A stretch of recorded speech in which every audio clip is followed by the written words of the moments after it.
కపిలవాయి దిలీప్ కుమార్ గారు, వారి సతీమణి ఇందిరా గారు ఆర్ఎల్డి పార్టీకి వారేమో నేషనల్ ఉమెన్స్ ప్రెసిడెంట్గా, వీరేమో రాష్ట్ర అధ్యక్షులుగా తెలంగాణ రాష్ట్ర ఏర్పాటు కోసం 4 తరాల ఉద్యమం జరిగింది.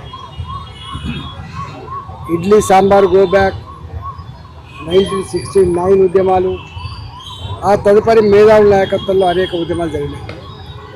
మలిదశ ఉద్యమం జరిగింది. అందరికందరూ చెప్పిన మాట ఏంటంటే Telangana is nothing but a state of weaker sections. ఇది అణగారిన వర్గాలకు నిలయమని చెప్పినటువంటి తెలంగాణ రాకమునుపు కానీ తెలంగాణ వచ్చిన తర్వాత కానీ ఇవాళ ఏనాడు కూడా అణగారిన వర్గాల చేతికి రాజ్యాధికారం మాత్రం రాలేదు.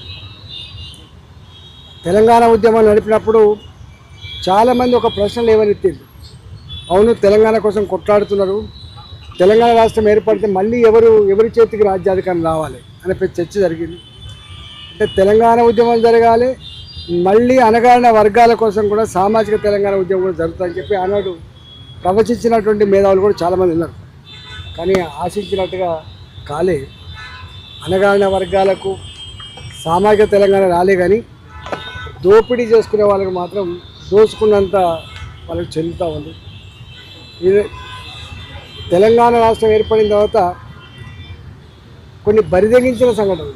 అంతకుముందు చట్టం అంటే ఇంత భయము, గౌరవము, ఇవాళ ఈ పని చేయాలంటే కొంత శశపిషలు ఉండేది.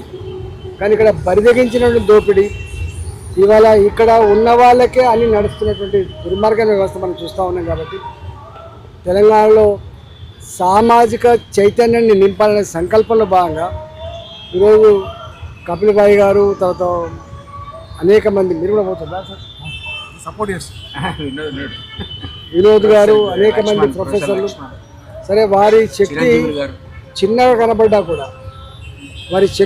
కనబడ్డా కూడా, విశారదం లాంటి వాళ్ళు, ఇవాళ మా చిరంజీవి లాంటి వాళ్ళు, అనేక మంది తెలంగాణ పల్లెలలో ఇవాళ మా జాతికి, మా వర్గాలకు అన్యాయం జరుగుతున్నటువంటి ఆక్రోశం, దుఃఖం స్పష్టంగా కనపడతా ఉంది. మనం బంధుకు పిలిపిస్తే ఇట్లా స్పందించడం మనం చూసినాం. కాబట్టి ఇవాళ పిడికడ మందే ఉండొచ్చు కాక, ఇవాళ చిన్నగానే కనపడుతుండొచ్చు కాక, కానీ ఏనాడో ఒకనాడు తెలంగాణ ఉద్యమం ఇన్ని తరాలు చేసేట్లయితే సాధించుకుందో, రేపు సామాజిక తెలంగాణ అణగారిన వర్గాలకు రాజ్యాధికారమైనటువంటి సూత్రం కూడా ఇది ఆపగలిగే శక్తి ఎవరికి లేదు.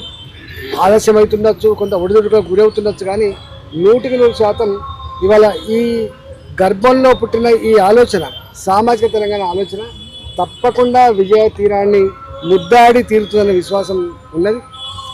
చాలామంది ఇలా మాలాంటి వాళ్ళం అందరం కూడా సరే రాజకీయాలు ఉంటాయి పోతాయి, కానీ ప్రజలు మెచ్చే, ప్రజలు నచ్చే, ప్రజల అంతరంగానికి అనుగుణంగా నడుచుకోవాలనేటువంటి సంకల్పం ఉన్న రాజకీయ నాయకులు ఉన్నారు. ఇవాళ వీరు చేస్తున్నటువంటి ఇవాళ తెలంగాణ వ్యాప్తంగా ఏ స్పందన వస్తుందో దానికి సంపూర్ణంగా నాలాంటి వారిని మద్దతిస్తూ ఉన్నాం. వారి యాత్ర సఫలం కావాలని చెప్పి కోరుకుంటా ఉన్నా, వారి యాత్రను ఆదరించాలని చెప్పి విజ్ఞప్తి చేస్తున్నాం. Thank you sir, thank you.